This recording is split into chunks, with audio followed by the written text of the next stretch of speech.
Rekam nih. Merekam itu. Dari fotokopi itu kita.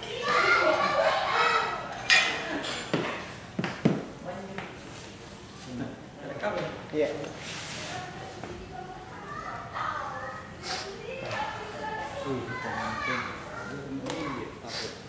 Kita lanjutkan kajian. Bismillahirrahmanirrahim. Assalamualaikum warahmatullahi wabarakatuh. Alhamdulillahirabbil alamin. Wa bihi nasta'inu ala umuri dunya waddin. Wassalatu wassalamu ala asyrafil anbiya'i wal mursalin wa alihi wasahbihi. Kembali kita pada intinya memanjatkan puji dan syukur kita kepada Allah Subhanahu wa taala atas segala nikmat dunia dan rahmat kepada kita sekalian, sehingga kita dapat kembali di tempat ini untuk melanjutkan kajian kita membahas firman Allah dalam Al-Quran untuk dapat kita pahami, kita mengerti dan kita amalkan dalam kehidupan keseharian kita. Salawat dan salam semoga tercurah kepada junjungan Nabi Allah Muhammad Sallallahu Alaihi Wasallam. Mudah-mudahan yang disampaikan beliau kepada seluruh manusia, insya Allah sampai kepada kita. Kemudian ya kita dapat amalkan juga, dan yang terpenting insya Allah di akhirat kita mendapatkan syafaatnya. Malam ini kajian kita lanjutkan tentang Nabi Nuh. Kita sudah selesai membahas Sulaiman dan Balqis. Sebelum saya buka-buka ayat yang membahas tentang Nabi Nuh, saya memberikan gambaran dulu tentang apa yang akan kita cerita pada fase Nabi Nuh ini, supaya pikiran kita terfokus pada pembahasan yang akan yang ingin kita capai, yang tidak melayang kemana-mana, tidak mengarah kepada sebuah cerita yang pernah kita dengar seperti dongeng-dongeng ya. Itu seperti apa itu dongeng ya, Nabi Nuh membuat kapal di atas gunung, kemudian datang air bah, orang-orang yang tidak taat kepada Nabi Nuh ditimpa. Nah, setelah cerita itu ya tidak ada, itu saja, taatlah kepada Tuhan ya. Baik, cerita Nabi Nuh berkaitan dengan kalam yang melekat pada basmalah. Sebelum basmalah muncul ada alif rahasia, alif sir, itulah kalam. Ingat cerita kemarin yang baru ikut ya, menyelesaikan saja. Warah-warah kira-kira ceritanya kemana? Kalam. Saya gambar kalam. Hubungan antara dua buah titik. Ya. Kalam yang melekat pada basmalah itu tadi, yang pada diri kita, dari titik tertinggi turun sampai ke titik terendah itu satu kalam. Kemudian satu kalam ini ditunjukkan ya, ternyata terurai menjadi surat Al-Fatihah, menjadi 7 ayat, sehingga terbagi 7 titik, dan jarak antara titik juga sebuah kalam. Ingat ya, saya ulang-ulang supaya kita paham. Jarak antara titik ini adalah sebuah kalam, sehingga terjadi 6 kalam, 6 buah kalam, 6 kali 19 huruf, jadinya 114 surat Al-Quran. Al-Quran menyeluruh kepada seluruh Al-Quran disederhanakan menjadi surat Al-Fatihah. Surat Al-Fatihah disimpulkan menjadi basmalah ya, basmalah yang turun melalui tarikan nafas. Basmalah. Kemudian basmalah disimpulkan menjadi kalam atau pena. Inilah yang pertama-tama dicipta oleh Allah, sebuah kalam, kemudian ditugaskan menulis. Ternyata yang ditulis adalah Bismillahirrahmanirrahim. Bismillahirrahmanirrahim kalau disimpulkan dia adalah sebuah kalam. Ini yang kita cerita malam ini. Agak miring ya. Yang di atas itulah yang disebutkan dengan nun.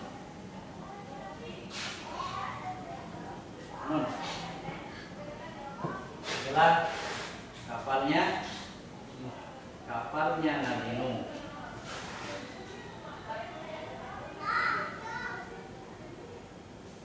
Disinilah terhimpun segala sesuatu yang gaib sebelum diciptakan.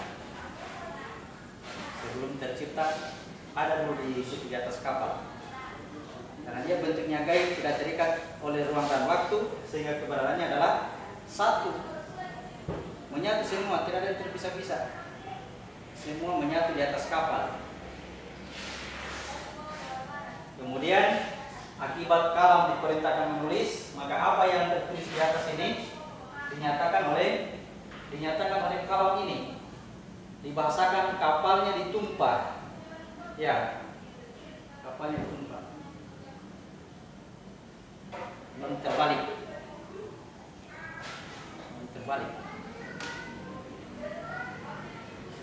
Sebenarnya huruf ini adalah huruf ba ya. Kapalnya tetap tegak, tapi di sini sudah ada di bawah.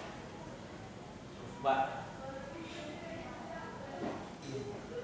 Karena juga saya dengar katanya ilmu para wali, barang siapa yang menemukan huruf ba, maka dia akan menjadi wali-wali Allah. Ba itu alam nyata. Yang gaibnya huruf nun tempatnya di titik kesadaran tertinggi. Titik kesadaran. Sedangkan ba ini yang mencintai, ba ini yang mencipta. Dia teriak. Dia teriak. Ini yang mencipta manusia berikutnya.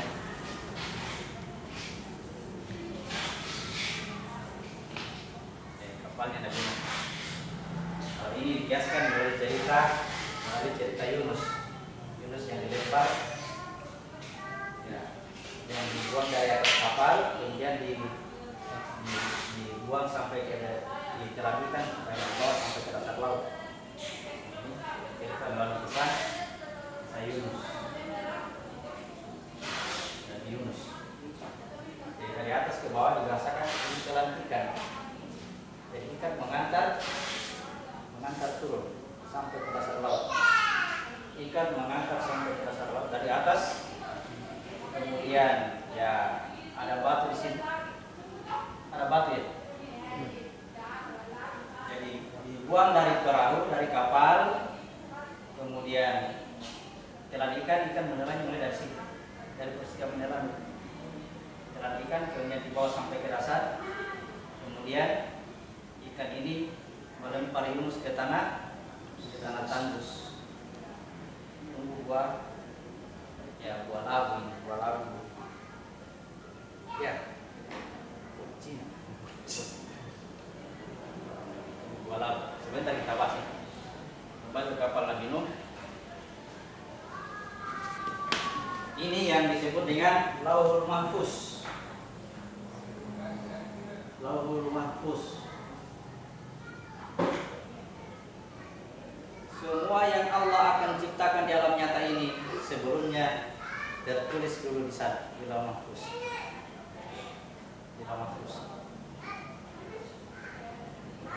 Seorang khalifah Allah yang ingin mencipta sesuatu juga tertulis dulu di Lauhul Mahfuznya. Di sini dulu tertulis.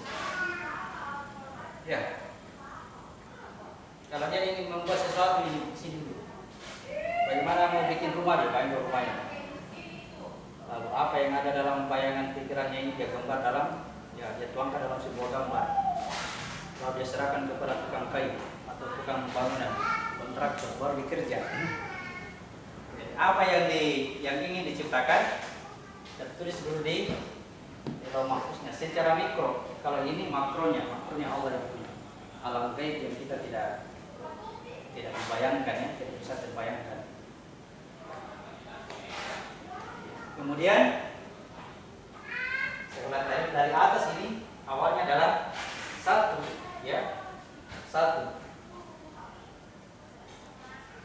Kemudian turun dari satu menjadi dua, ciptakan dulu pasangannya. Dari dua kalau manusia dari satu menjadi dua dengan kembarannya. lalu disempurnakan menjadi penyempurnaan jiwa dari 2 menjadi 12, dari 12 sehingga menjadi bersuku-suku dan berbangsa-bangsa. Kalau alam semesta dari 1 muncul pasangannya, kemudian dari keduanya ini terciptalah segala sesuatu yang lain. Segala sesuatu, tercipta segala sesuatu. Jadi tugas kita, kalau kita baptis ini diri kita, awalnya di atas adalah 1, kemudian kita sekarang ada di sini, di alam nyata ini, alam berbagai suku bangsa, kita berjuang untuk kembali menjadi diri yang 1, menjadi 1 diri. Inilah yang diperintahkan dalam Al-Quran supaya masuklah kamu ke dalam perahu. Masuklah kamu ke dalam perahu. Yang tidak masuk ke dalam perahu akan dihantam ombak yang besar. Gelombang yang besar akan dibinasakan, ditenggelamkan oleh air bah. Masuklah kamu ke dalam perahu. Oke, sudah bisa ada bayangan. Kita buka surat 11 ayat 36. Masuk cerita Nabi Nuh.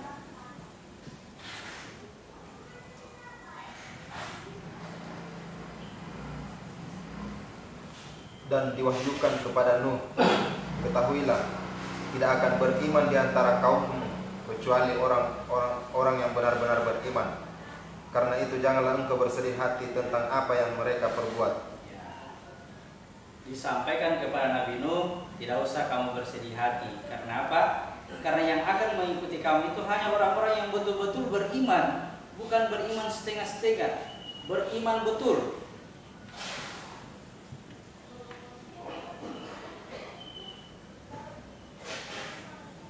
Apa yang beriman betul? Saya kasih contoh. Yang beriman betul. Kita buka dulu surat 72 ayat 13. 13.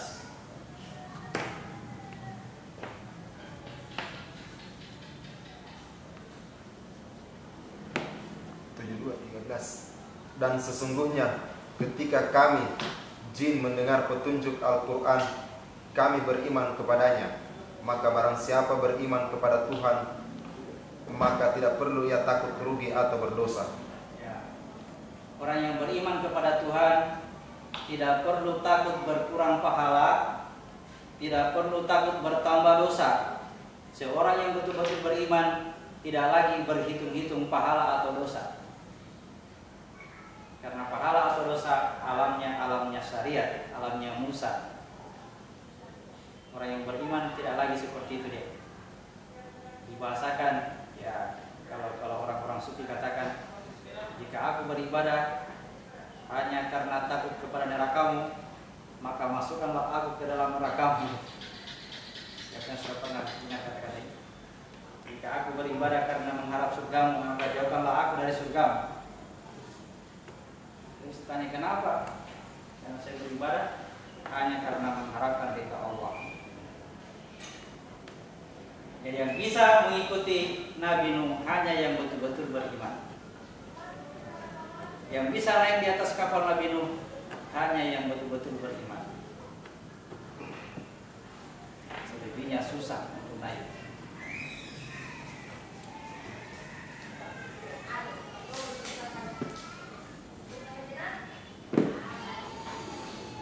Surat 11 ayat 37. 11:37. Dan buatlah kapal itu dengan pengawasan dan petunjuk wahyu kami. Dan janganlah engkau bicarakan dengan aku tentang orang-orang yang zalim. Sesungguhnya mereka itu akan ditenggelamkan.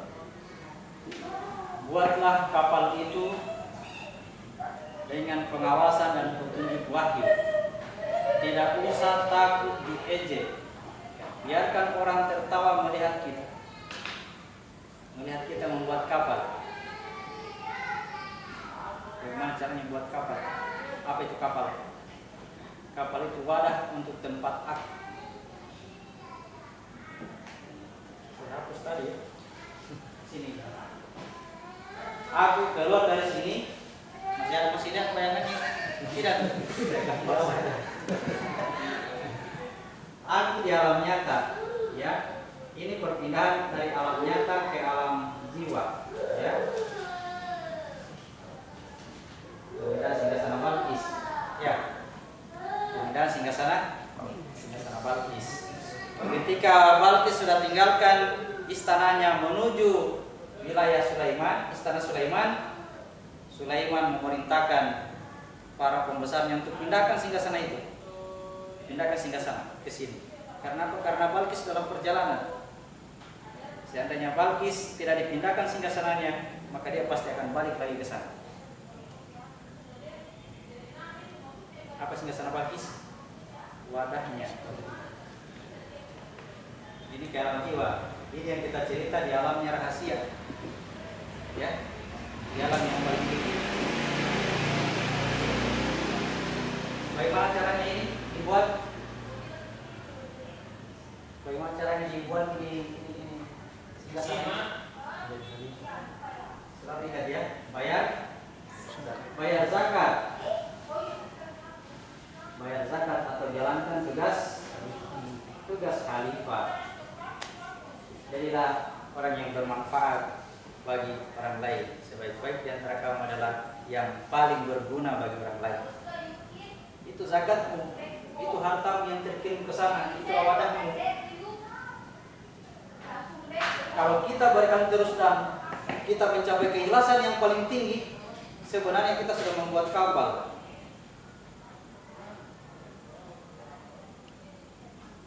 Kita membuat wadah yang lebih halus lagi daripada alam jiwa ini, alam jin. Jadi cara membuat wadah, cara membuat kapal ikan ini sama saja. Sama saja. Apakah Nabi Nuh tahu ketika diperintah membuat kapal itu, dia tahu bahwa Tuhan akan menurunkan banjir? Tidak, dia tidak tahu. Dia hanya diperintah sama Tuhan, diperintah oleh Allah. Buat kapal di atas gunung lagi disuruh bikin. Orang-orang yang melihat Nabi Nuh membuat kapal di atas gunung, ya, sebelum dia buat kapal, Nabi Nuh ini sudah dituduh sebagai orang gila. Karena kata-katanya tidak masuk di akal orang-orang pada waktu itu, menceritakan yang gaib-gaib. Jadi ketika membuat kapal di atas gunung, bersorak-soraklah orang-orang itu. Betul-betul orang gila. Ya. Surat 68 ayat 1 sampai 7 kita baca. Nabi Nuh membuat kapal. Itulah dia sebagai orang yang gila. 68 ayat 1 sampai 7. Nun, demi peda. Ini ya, Nun. Nun, Hanya demi Allah yang tahu ya. pena dan apa yang mereka tuliskan. Demi kalam. Nun demi kalam. Wal kalam wa ma yasturun, dan apa yang dia tulis. Nun, kemudian kalam, kemudian apa ya? Apa yang dia tulis. Dia tulis dengan dimulai huruf ba, basmalah, tulisannya kalam. Dari kalam yang pertama itu adalah ba. Dari mana titik ba? Dari titik nun. Dari titik nun. Nun wal kalam wa ma yasturun. Lanjut. Dengan karunia Tuhanmu, engkau bukanlah orang gila. Karunia Tuhanmu, sekali-kali kamu bukan orang gila. Tapi orang-orang di situ menyebutnya yang membuat kapal ini orang gila. Hanya Allah bantah. Bikin saja itu kapal. Kami itu bukan orang gila. Kami itu orang sadar. Kenapa? Dia membuat kapal di sini. Dia membuat kapal di sini.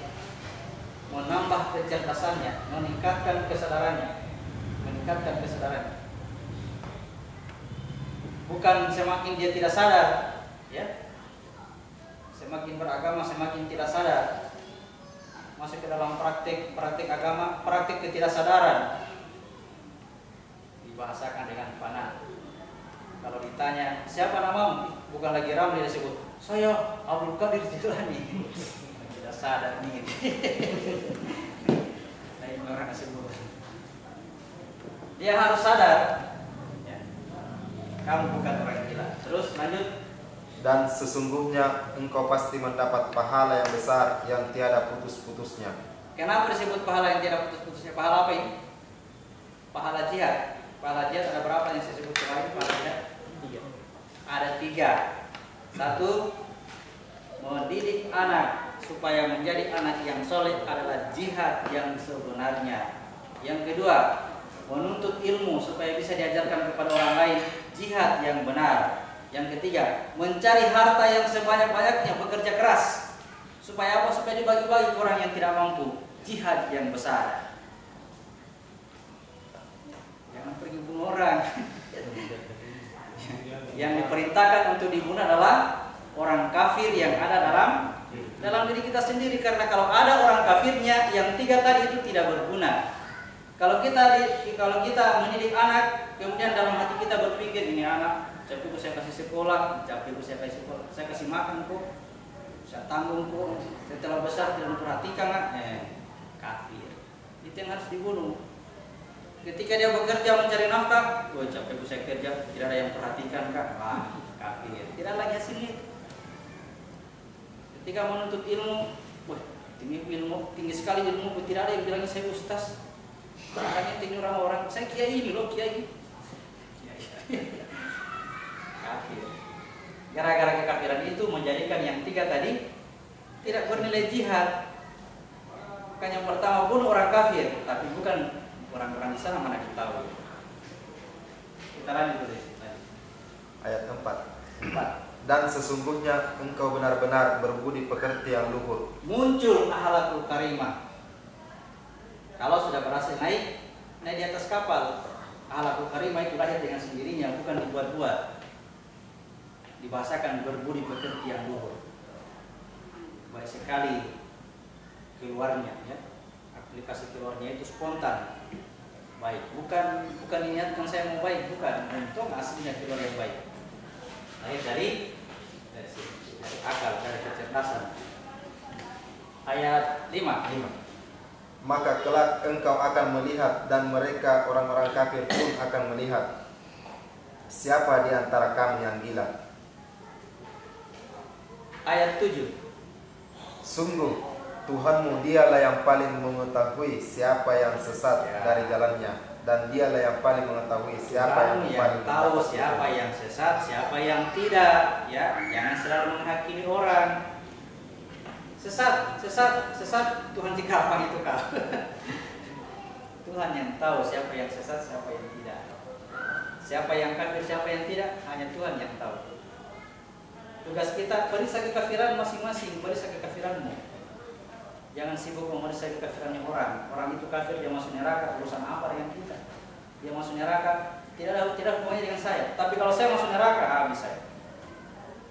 Periksa kekafiran yang ada pada diri kita, supaya tadi mendapatkan pahala yang tiada putus-putusnya. Ada pahala jihad yang kita dapatkan. Dari mengurus anak supaya jadi anak yang baik, dari mencari ilmu supaya bisa bermanfaat bagi orang lain, kemudian cari harta yang banyak, bekerja keras, ya. Bekerja keras. Jangan nganggur, masuk dalam kamar baru bersih-bersih. Disuruh bekerja keras, ya. Itu bekerja bukan mencari dunia, bukan. Yang dimaksud tadi mencari dunia, yaitu tadi dia ceramah di atas mimbar. Kalau tujuannya supaya disebut sebagai ustaz atau disebut sebagai kiai, pahala dunia itu yang dia dapat. Dia sedang mencari dunia, bukan akhirat. Biar pergi di masjid, rajin pergi di masjid supaya apa? Supaya dibilangi orang soleh. Dunia dia dapat. Dia bersedekah banyak-banyak supaya apa? Supaya dibilangi dermawan. Dunia lagi. Tapi kalau bekerja keras mencari nafkah, menghidupi anak istri, membagi rezeki dengan orang-orang yang lain, itu pahala akhirat. Ya, itulah agama yang benar. Jangan terhalang belajar agama gara-gara itu. Tidak. Agama mesti kerja keras. Masih banyak yang butuh di antara sekitar kita ini. Ada yang lumpuh, ada yang buta, tidak bisa bekerja. Tanggung jawab kita yang kuat-kuat. Oke, semangat bekerja. Ini tukang bekerja terus, kan?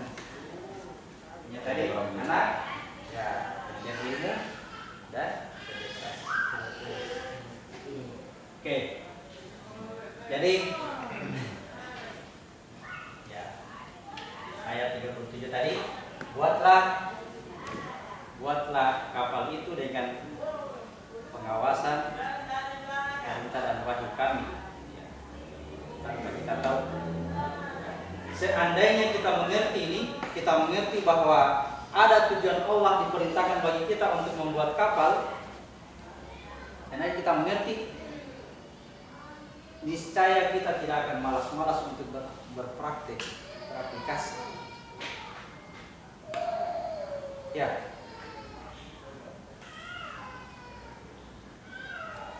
Tapi karena kita tidak tahu apa tujuannya ini, kita lakukan begini dengan prinsip yang sudah diajarkan, apa tujuannya ini.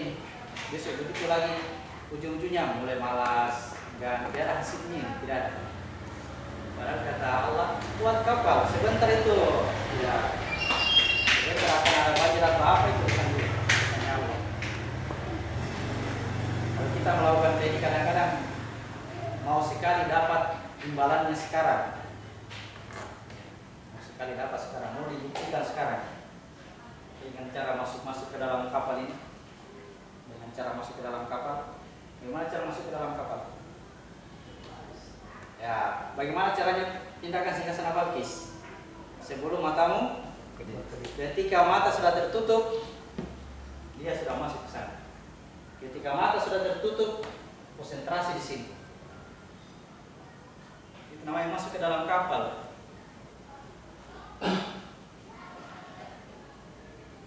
Ketika mata sudah terbuka, sudah selesai pemindahan singgasana.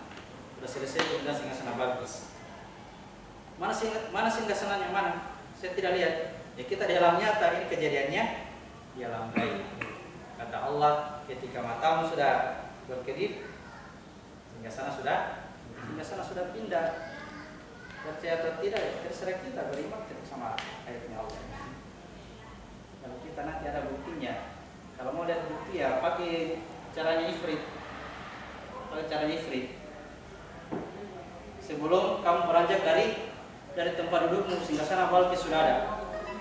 Jadi begitu beranjak dari tempat dudukmu, ada di situ dia lagi bersikir. Baru keliling kemana-mana.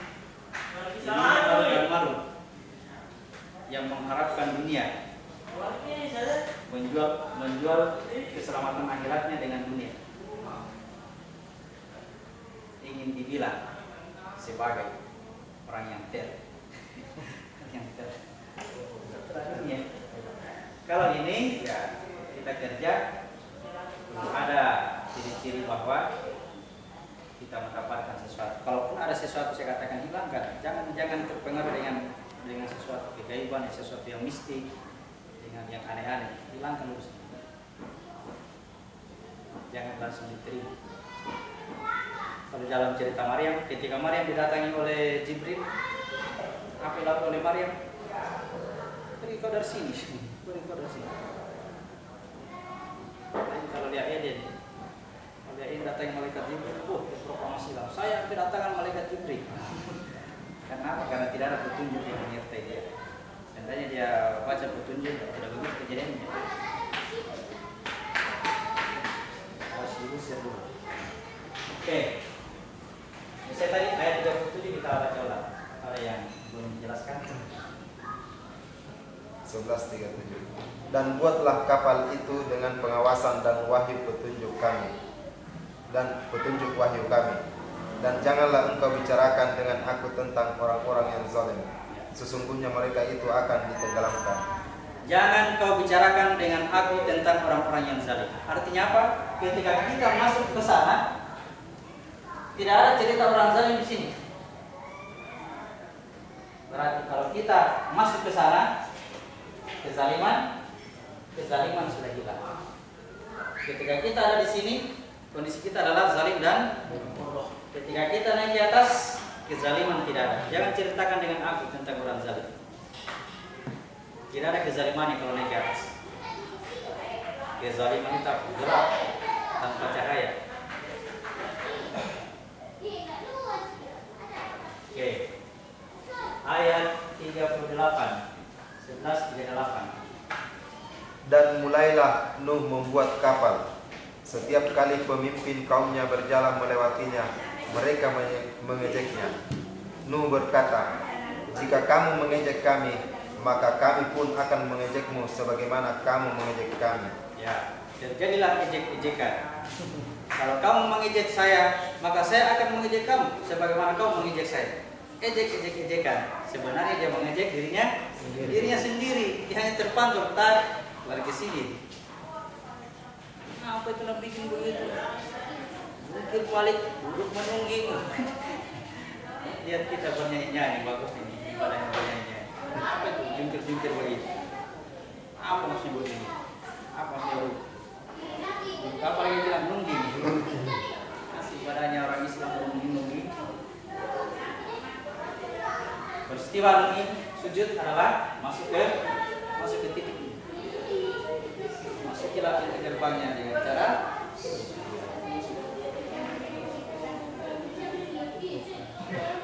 ejekan-ejekan yang kita dapatkan dari orang lain ketika melakukan ini, kita melakukan praktik kita nanti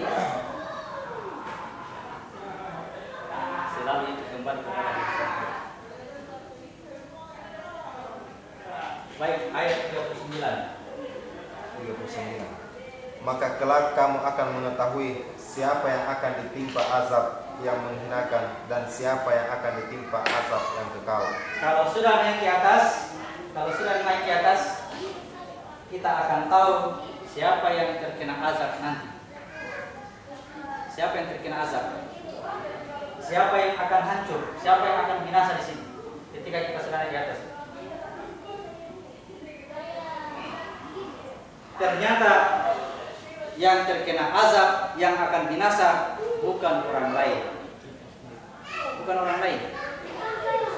Yang terkena azab, yang binasa adalah ini akan kembali hancur bersama tanah asal kejadiannya. Kalau kita ada di sini, kita akan merasakan kebinasaannya. Aku adalah patung ada di sini. Tapi kalau kita keluar dari sini, sebelum keluar buat dulu wadahnya. Sehingga ketika lepas dari bumi, ini terjadi kiamat, maka dibuat bumi yang lain yang lebih bagus, bumi yang lebih baik daripada ini. Ini akan binasa terkena waktu, hancur oleh situasi dan kondisi yang ada. Kalau ini tidak, saya katakan dibuatkanlah dia bumi yang lain. Kalau sudah naik ke atas, kalau belum naik ke atas, ya selalu itu bagus tuduh-tuduh. Kenapa kita saling menuduh ini? Sesat kafir, sama-sama dalam kondisi saling dan bodoh. Nanti di atas baru kezaliman hilang. Diganti dengan kecerdasan dan kita mengetahui siapa sebenarnya yang binasa. Kalau kita sudah tahu seperti itu, ya hampir tidak ada waktu untuk mengurusi orang lain. Selalu urusan itu kembali kepada diri kita sendiri. Apapun yang kita lakukan kepada orang lain, sebenarnya kita berbuat untuk diri kita sendiri. Kita jangan begini lagi. Akhir musyrik, nafik, sibuk, lupa sama itu. Ayat 40. Ayat 40. Hingga apabila perintah kami datang, ya, pelan-pelan. Hingga apabila perintah kami datang dan tanur telah memancarkan air, kami berfirman, muatkanlah ke dalam kapal itu dari masing-masing hewan sepasang jantan dan betina dan juga keluargamu. Ke dalam kapal semua yang berpasangan. Itu disebut jantan dan betina, binatang saya. Salahkah kalau dibilang binatang? Tidak salah, yang penting kita paham bahwa yang dimaksud dengan binatang itu adalah hawa nafsu yang ada pada diri kita sendiri. Aku turunkan kepadamu 8 ekor binatang yang berpasangan. Dari sini ya. Aku keluar dengan 1, lalu aku dikandung oleh ibu dalam 3 ke 8. Lalu diturunkan kepadanya 8 bilang masukkan ke dalam kapal segala jenis dalam fluid semua jantan dan binatang yang dia masuk adalah semua yang berpasang-pasangan, masukkan ke dalam kapal. Terus lanjut. Sudah? Masukkan ke dalam kapal semua yang berpasangan kecuali orang-orang yang telah terkena ketetapan terdahulu, dan buatkan pula orang yang beriman. Ternyata orang-orang yang beriman yang bersama dengan Nuh hanya sedikit. Ya, ternyata yang berhasil masuk ke dalam kapal hanya sedikit. Tidak boleh banyak, tidak boleh dua. Yang masuk ke dalam kapal hanya satu. Ya, tidak boleh dua. Yang beriman hanya satu. Kenapa? Dia melihat seluruh manusia adalah satu kesatuan yang utuh, ya, satu kesatuan, satu diri semua, dan mereka adalah diriku sendiri. Oke, itu dulu ya, saya jelaskan dari bawah tadi. Yang masuk ke dalam kapal hanya sedikit. Satu. Saya ulang dari atas. Ini aku adalah satu. Di sini dua, mulai berpasangan. Di sini 12, 6 pasang. Di sini banyak pasangan. Yang beriman yang berhasil masuk ke dalam kapal adalah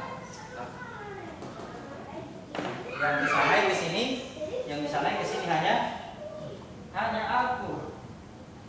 Jadi kalau dalam kondisi tutup mata kemudian terpikir kepada sesuatu yang lain, segera buka mata dan turun kembali, tarik nafas lagi. Ya, jangan membawa yang lain. Biasanya itu ya iblis yang ada pada hawa nafsu kita ini bekerja juga untuk mengganggu supaya kita tidak sendirian di situ. Aku masuk ke dalam kapal, aku adalah sendiri. Tiba-tiba, wah ada nota yang belum dibayar. Lari lagi ke nota sana. Saya kira buka mata dulu, tarik nafas lagi. Baru saya akan lagi naik. Masuk. Aku sendirian di situ, aku sendirian. Jangan ada yang lain. Yang saya anggap sukses berhasil itu ketika dalam kondisi tutup mata tiba-tiba dengar anak yang menangis, anak itu menangis di sini. Nah, itu hebat. Bukan pikiran dari kesana, ke dapur bukan. Tapi anak itu dia bunyi di situ ya, tangisannya bunyi. Artinya apa? Penglihatannya, pendengarannya sudah menyatu pada kesadaran. Ya, apabila perintah kami, perintah Allah ya. Apabila perintah telah datang, perintah apa ini? Perintah apa ini?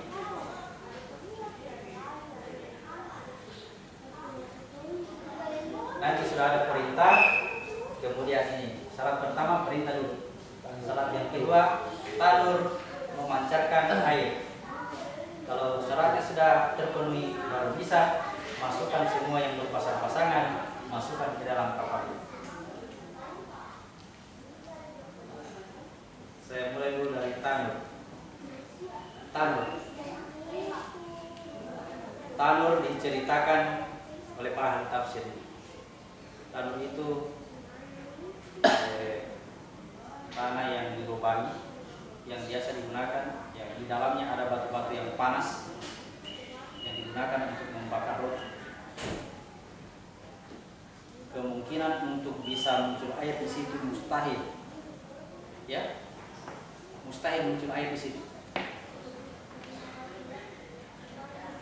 Tanur,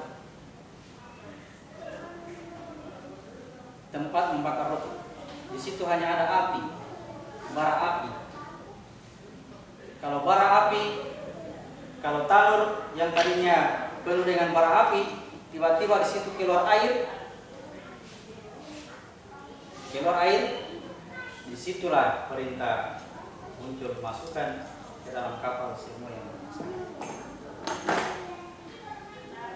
Api itu adanya di gunung, ya, sini api. Api ini yang menjadikan kita sulit untuk menerima persaudaraan dengan orang lain, terutama yang kita musuh. Saya, ini orang musuhan, saya musuhi dia. Sulit untuk menjadikan apa, saya jadikan dia sebagai saudara. Orang ini keterlaluan. Orang ini dia sudah zalimi saya. Ya. Dia buat saya menderita. Sampai hari ini penderitaanku belum berakhir. Apinya masih menyala. Artinya apa?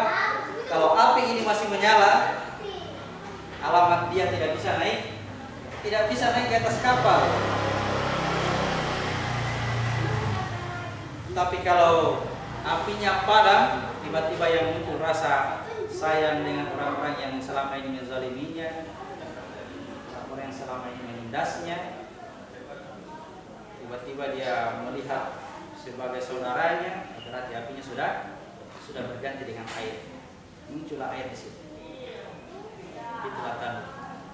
Kalau dia sudah munculkan air, siap-siap akan masuk ke dalam kapal. Ya, jadi sifat Abu Minanas kalau berkaitan dengan hubungan dengan manusia, hubungan dengan orang lain. Orang Yahudi harus dibenci. Itu api. Orang kafir harus dibenci. Karena apa yang dia lihat orang Yahudi, orang Nasrani, orang kafir itu orang-orang di luar sana. Yang harus dibenci itu adalah Yahudi, Nasrani yang ada dalam diri kita sendiri. Jadi melihat orang lain, siapa yang bikin dia jadi Yahudi, siapa yang bikin dia jadi Nasrani, dan siapa yang bikin saya selamat. Jangan-jangan saya hanya menyelamatkan diri, baru saya tuduh orang lain yang kafir yang tidak selamat. Atau terbalik. Kalau sudah ada muncul rasa persaudaraan dengan semua orang tadi, entah tadi yang kita sebut kafir, yang kita sebut musyrik, yang kita sebut Yahudi, kita sebut Nasrani, terutama mereka itu ternyata mereka itu adalah semua saudara. Ini tadi api sudah menjadi air. Muncul air di sini. Tanur sudah memancarkan air. Nanti mesti muncul rasa persaudaraan dengan seluruh manusia yang bisa naik di atas kapal. Kita perhatikan nanti sehari-hari, kita lakukan ini tarikan nafas, angkat ini kemudian masuk ke dalam kapal, kita buka lagi, tarik lagi. Mungkin lama kita kerja, ya, mungkin sebulan, mungkin setahun kita kerja. Nanti akan kita tanya, apakah saya sudah berhasil naik di atas kapal? Apakah saya sudah berhasil naik di sini, di atas kapal itu? Bagaimana saya bisa tahu sudah berhasil naik apa tidak? Lihat hubungan dengan manusia. Masih ada yang kita musuhi? Masih ada. Gagal naik di atas. Dan yang selamat hanya naik di atas kapal. Yang tidak naik di atas kapal akan dihantam, akan ditenggelamkan oleh air bah tsunami. Dibawa turun lagi sampai ke dasar.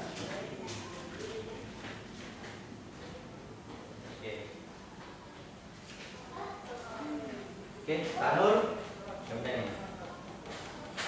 Perintah. Apabila perintah kami telah datang, perintah apa ya? Surat 62 ayat 9. Tulis ya. Perintahnya 62 ayat 9. Wahai orang-orang yang beriman, apabila telah diseru untuk melaksanakan sholat pada hari Jumat, maka segeralah kamu mengingat Allah dan tinggalkanlah jual beli. Yang demikian itu lebih baik bagimu jika kamu mengetahui. Sulit ditemukan ini perintah ini. Sulit ditemukan itu ada Allah kasih petunjuk. Apa hubungannya perintah dengan salat Jumat? Diseru pada hari Jumat. Ya ayyuhalladzina amanu idza nudiya lis-sholati min yaumil jum'ah fas'au ila dzikrillah wa dzarul bai'. Segeralah kamu mengingat kepada Allah dan tinggalkan jual beli. Apa itu hari Jumat? hari berkumpul. Al-Jum'ah itu berkumpul. Kumpulan namanya jamaah.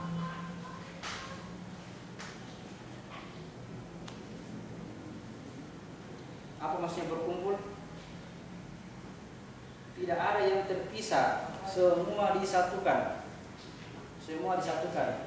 Tidak ada lagi orang kafir pindah, orang Yahudi pindah, orang Nasrani pindah. Tidak lagi begini. Semua disatukan dalam satu kesatuan. Hari Jumat namanya hari berkumpul. Itulah sunnah Nabi. Sunnah Nabi itu menyatukan semua yang berpasang-pasangan, bukan yang berpasang-pasangan yang mau menjalankan sunnah Nabi. Sunnah Nabi hari Jumat malam Jumat lagi, malam sunnah Nabi. Yang belum suami istri waduh pasangan yang sana dan membayar. Kenapa sunnah Nabi? Menyatukan semua yang berpasangan pada malam Jumat. Satukan semua yang berpasang-pasangan, masukkan ke dalam perahu. Itulah hari Jumat. Perintah Allah, apabila kamu sudah mendengar seruan untuk melaksanakan sholat. Apa itu sholat? Belum bahas tentang sholat. Meningkatkan kesadaran diri, ya, untuk berzikir kepada Allah. Apa zikir? Ingat Allah. Sadar diri. Ingat Allah itu sadar diri, ya. Masih ingat? Jangan ingat Allah membayangkan sesuatu tentang Allah, tidak kena itu, lari itu. Ingat Allah itu sadari. Bukan diri kita ini Allah, bukan. Tapi kalau orang yang lupa kepada Allah, kita pasti lupa diri. Orang yang sadar diri adalah orang yang ingat kepada Allah. Jangan membayangkan tentang sesuatu Allah. Kebiasaan kita kalau suruh ingat Allah, ingat tulisannya Allah. Allah yang bercahaya, cahayanya itu. Ingat Allah. Berhala itu tadi yang kita ingat. Berhala. Karena Allah bukan sesuatu, tidak bisa diadakan kayak begitu. Jadi rumus Allah katakan, jangan seperti orang yang lupa kepada Allah, sehingga Allah membuat kamu lupa diri. Surat 59 ayat 19. Segeralah kamu mengingat Allah. Segera kamu mengingat Allah. Apabila perintah kami telah datang. 59 Surat 59 ayat 19. Dan janganlah kamu seperti orang-orang yang lupa kepada Allah, sehingga Allah menjadikan mereka lupa akan diri sendiri. Maka itulah orang-orang fasik. Kalau kamu lupa kepada Allah, kamu akan lupa diri. Siapa yang lupa diri? Angkat tangan. Tidak mungkin angkat tangan itu orang lupa diri. Itulah orang-orang yang ingat kepada Allah. Coba kalau lupa Allah, lupa diri gitu. Jadi orang yang ingat kepada Allah adalah orang-orang yang sadar akan dirinya sendiri. Dirikan sholat untuk ingat kepada Allah, berarti mendirikan sholat supaya kesadaran diri semakin bertambah. Orang-orang yang sadar akan dirinya selalu melihat dirinya berbuat kerusakan. Orang-orang yang melihat dirinya selalu berbuat kebaikan adalah orang-orang yang lupa diri. Mau dibuka lagi. Apabila dikatakan kepada mereka, janganlah kamu berbuat kerusakan di muka bumi. Mereka katakan, sesungguhnya kami melakukan kebaikan. Allah berkata, ingatlah mereka itu yang berbuat kerusakan. Mereka tidak sadar. Seandainya dia sadar, dia akan katakan, saya lah yang berbuat kerusakan. Muhammad orang yang paling sadar. Ya, pastinya Muhammad orang paling sadar. Apa yang dilakukan Muhammad? Istighfar 70 sampai 100 kali dalam sehari. Kenapa? Sadar diri. Berbuat kerusakan. Kalau orang tidak sadar diri, pasti melihat dirinya berbuat kebaikan. Hari ini saya bersedekah, banyak sekali saya sedekah hari ini. Tadi pagi saya salat dulu. Banyak sekali kebaikan. Kayaknya malaikat itu sudah setengah mati kerepotan itu terus kebaikan. Nabi itu tidak pernah begitu istighfar astagfirullah 70 sampai 100 kali dalam karena dia orang yang sadar. Saya kira ingat Allah. Apabila ada perintah sholat pada yaumil Jum'ah, pada hari berkumpul, hari disatukan semua yang berpasang-pasangan.